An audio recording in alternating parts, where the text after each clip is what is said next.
அன்புள்ளம் கொண்ட கன்னிராசி அன்பர்கள் அனைவருக்கும் வணக்கம். பாமணி ஜோதிடம் சேனல் சார்பாக உங்கள் அனைவரையும் அன்போடு வரவேற்கிறேன். பொதுவாக அந்த கன்னிராசின்றது காலபுருஷ தத்துவத்தில் 6வது வீடா இருக்கு. இந்த வீட்டுக்கு அதிபதி புதன். இந்த வீட்டில் இருக்கக்கூடிய நட்சத்திரங்கள் உத்திரம், ஹஸ்தம், சித்திரை. இப்போ இன்னைக்கு தேதிக்கு இந்த ராசியில தான் கேது இருக்கு. உங்களுக்கு 6வது வீட்டுல சனி பகவான் இருக்காரு. 7வது வீட்டுல ராகு, சுக்கிரன், புதன் அங்க நீசம், சுக்கிரன் அங்க உச்சம். ரெண்டுமே அங்கதான் இருக்கு. ரெண்டுமே வக்ரமா இருக்கு. அதே மாதிரி ராகு அங்கதான் இருக்காரு. இந்த மாசம் 15 தேதி சூரியனும் அங்கதான் இருக்காரு. இந்த மாசம் 15 தேதிக்கு மேல சூரியன் உங்களுக்கு 8வது வீட்டுக்கு வந்துடுறார். 7வது வீட்டுல 8வது வீட்டுக்கு வந்துடுறாரு. குரு பகவான் உங்களுக்கு 9வது வீட்டுல இருக்கு. குரு பார்வை இருக்கு உங்களுடைய ராசிக்கு. உங்களுக்கு 10வது வீட்டுல செவ்வாய் இருக்கார். உங்களுக்கு 2-7 அதிபதி 10வது வீட்டுல செவ்வாய் இருக்காரு. இதான் இந்த மாசம் இருக்கக்கூடிய கிரக சூழ்நிலைகள். இது உங்களுக்கு வாழ்க்கையில, தொழில்ல, வேலையில, குடும்பத்துல, அதே மாதிரி பண வரவுல, அது மாதிரி உடல் நலத்துல எந்த விதமான பாதிப்புகளை ஏற்படுத்தும் அப்படின்னு பார்க்க போறோம். அது மட்டும் இல்லாம நீங்க வெளிநாட்டுல இருந்து பல பேர் கேக்குறீங்க. மலேசியா, சிங்கப்பூர், மாதிரி யூகே, யூஎஸ், பிரான்ஸ், கனடா, இது மாதிரி பல இடங்கள்ல இருந்து என்கிட்ட கேட்குறீங்க.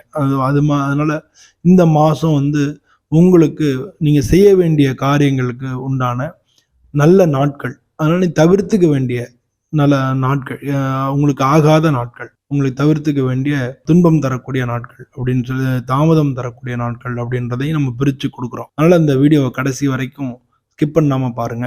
இந்த வீடியோல சொல்லியிருக்கிற நாட்களை குறிச்சு வச்சுக்கங்க. அன்னைக்கு முக்கியமான காரியங்கள் நீங்க செஞ்சுக்கலாம். அது மாதிரி தவிர்த்துக்க வேண்டிய நாட்களும் உங்களுக்கு கண்டிப்பா தவிர்த்துக்கிறதுக்கு வாய்ப்பா இருக்கும். அந்த நேரத்துல நம்ம கவனமா வராது. அதனால 3 நாளே குறிச்சு வச்சுக்கிறது உங்களுக்கு மிக நல்ல யூஸ்ஃபுல்லா இருக்கும். இந்த மாசத்தை பொறுத்தளவுல நீங்க வேலைக்கு முயற்சி பண்ணவங்களுக்கு புதிய வேலை வாய்ப்புகள் கிடைக்கும். ஏற்கனவே உங்களுக்கு அப்பாயின்மெண்ட் நாட்டெல்லாம் வந்திருந்ததுன்னா இந்த மாசம் சேர்றதுக்கான வாய்ப்புகள் நிறையா இருக்கு. வேலைக்கு போய் ஜாயின் பண்ணுவீங்க. வேலை பார்க்குறவங்களுக்கு மேலதிகாரியோட ஆதரவு கிடைக்கும். சொந்த முயற்சியிலே வெற்றி கிடைக்கும். அதனால வேலை பார்க்குறவங்களுக்குலாம் உங்களுக்கு யாரோட ரெக்கமெண்டேஷன் வேண்டியதில்லை. உங்களோட சொந்த முயற்சியிலே வெற்றி கிடைக்கும். பிஸ்னஸ் பண்ணுறவங்களுக்கு புதுசாக நீங்கள் அக்ரிமெண்ட் போடுறதெல்லாம் அக்ரிமெண்ட் ஏற்கனவே போட்டு கையில் சேர்ந்துடும். கடன், அதனால நீங்கள் அதை இம்ப்ளிமெண்ட் பண்ண வேண்டியதாக இருக்கும். கடன் வாங்கும்போது கவனமாக வாங்கணும்.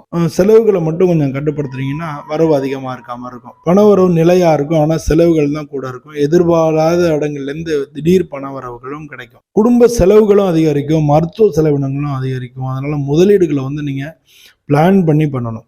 நம்ம என்ன பண்ணுவோம் அப்படின்னா, நம்மள்ட்ட பணம் வரும்பொழுது நம்ம பண்ணிடுவோம். அப்புறம் இது பண்ணியிருக்க வேண்டாமே அப்படின்னு பின்னால் நம்ம யோசிப்போம். அந்த மாதிரி இல்லாமல் நீங்கள் இப்போ பணம் வருது, இது ஒரு செலவு செய்யறதுக்கு முன்னால இது தேவைதானா, செய்யணுமா அப்படின்றதையும் நம்ம பார்க்கணும். முக்கியமாக மருத்துவ செலவினங்களும் தவிர்க்க முடியாது. அது மாதிரி குடும்பத்தில் வேண்டிய செலவுகளை தவிர்த்துக்க முடியாது. அதெல்லாம் நம்ம செஞ்சுக்கலாம். மற்றபடி தேவையில்லாத பொருள் வாங்கும்போது நமக்கு ஆடம்பரமா இருக்கக்கூடிய அந்த விஷயங்களை இந்த மாசம் கொஞ்சம் தவிர்த்துக்கிறது நல்லது. பொதுவாக கணவன் மனைவிக்குள்ள கருத்து வேறுபாடுகள் ஏற்படுறதுக்கும் வாய்ப்புகள் நிறையா இருக்கு. அதே மாதிரி புதிய உறவுகள், அதாவது வீட்டில் கல்யாண பேச்சுவார்த்தைலாம் இருந்ததுன்னா அதெல்லாம் நடந்து புதிய உறவுகள் உருவாகும் வாய்ப்புகள் நிறையா இருக்கு. இளையவங்களுக்கு காதல் இருந்ததுன்னா அது மனசுல கவலை ஏற்படுத்தக்கூடிய காலகட்டமா இருக்கு இந்த மாசம். நீங்க காதல் பண்றவங்க கல்யாணத்துக்கு பேசலாம் அப்படின்னு நினைச்சிட்டு இருந்தீங்கன்னா கல்யாணத்துக்கு பேசுறதுக்கும் சான்சஸ் அதிகமா இருக்கு. உங்களுடைய உறவினர்களோட நீங்க சமரசமா போறது நல்லது. ஏன்னா அது நமக்கு அன்னசரியா ரிலேட்டிவ்ஸ்ல 1000 பேர் ஒவ்வொருத்தரும் ஒவ்வொரு மாதிரி, ஒவ்வொருத்தரும் ஒன்று சொல்லாதான் செய்வாங்க. அவங்களோட நீங்க கவனமா பண்றது நல்லது. அதுதான் நமக்கு மன அழுத்தம் இல்லாம அதை குறைச்சிரும். குடும்பத்துல குழந்தைங்க அவங்களோட மகிழ்ச்சிக்குரிய தருணங்கள் நிறைய ஏற்படலாம். உன்னோட உடல் நலத்தை பொறுத்தவரை ஆரோக்கியத்துல கவனமா இருக்கணும். உணவு கட்டுப்பாடா இருக்கணும். உடற்பயிற்சியும் அவசியம். தலைவலிக்கலாம், மன அழுத்தம் ஏற்படலாம். இது எல்லாத்தையும் நீங்க சரி பண்ணிக்கணும். அப்போ தியானம், யோகா இது மாதிரிலாம் பண்றதும் நல்லது. உடற்பயிற்சியை விடாம தொடர்ந்து பண்றதும் நல்லது. பொதுவா புதன் பகவானை வழிபடுறது, புதன் காயத்ரி மந்திரம் அதை சொல்றது, பசுமாடுகளுக்கு உணவு வழங்குறது, இதெல்லாம் விஷ்ணு சஹஸ்ரநாமம் பாராயணம் பண்றது, இதெல்லாம் உங்களுக்கு நல்ல பலன்களை தேடி கொண்டு கொடுக்கும். கஷ்டமே தெரியாது.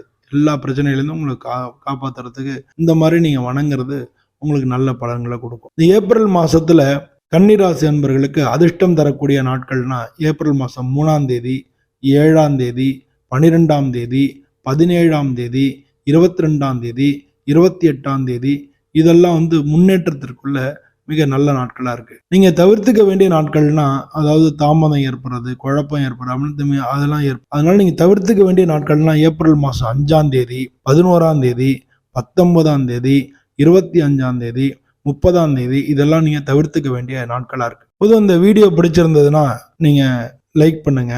உங்க ஃப்ரெண்ட்ஸ் எல்லாருக்கும் ஷேர் பண்ணுங்க.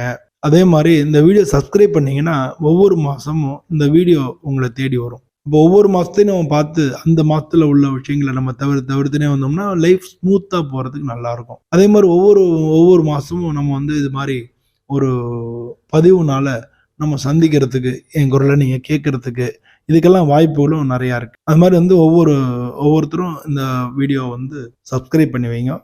உங்க எல்லாருக்கும் நன்றி. உங்களுக்கு எல்லா எல்லா இந்த மாசம் எல்லா பலன்களும் உங்கள தேடி வரணும்னு சொல்லி, நான் சாமிய பிரார்த்தனை பண்ணிண்டு, உங்கள்ட்டேருந்து விடைபெறுகிறேன்.